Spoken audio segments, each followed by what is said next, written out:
আসসালামু আলাইকুম সুপ্রিয় দর্শক, আজকে তোমাদের সঙ্গে শেয়ার করব একটা ব্লগ ভিডিও।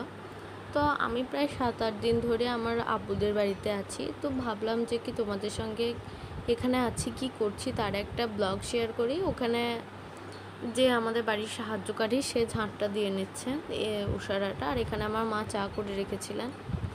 তো আমি চাটাকে শুধুমাত্র একটু গরম করে নেব। এখানে চাটা চাপিয়ে দিলাম গরম করবার জন্য। তারপরে মা এখানে ডিমটাও ভেজে রেখেছিলেন, অল্প একটু মুড়ি নিলাম আর চার এটা খেয়ে নেব।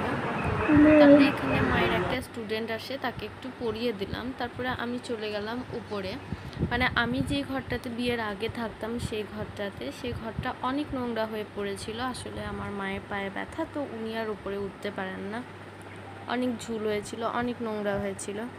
আর আমার রাজকন্যা হওয়ার পর থেকে আমিও আর উপরে আসি না, থাকি না। তো ভাবলাম ঘরটা যেহেতু জঙ্গল হয়ে পড়ে আছে, তো ঘরটাকে ভালোভাবে পরিষ্কার করে দিই।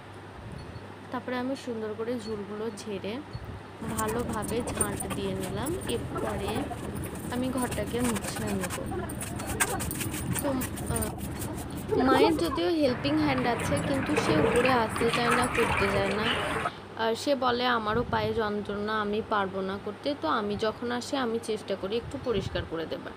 আমার ঘরে অনেক পুরনো আসবাবপত্র আছে, মানে আমার দাদা যান, মানে আমার দাদু ভাইয়ের আব্বার জিনিসপত্র। তো তোমাদেরকে একদিন ব্লগ করে দেখাবো। আর আমাদের বাড়িটাও অনেক পুরনো, সেটাও দেখাবো।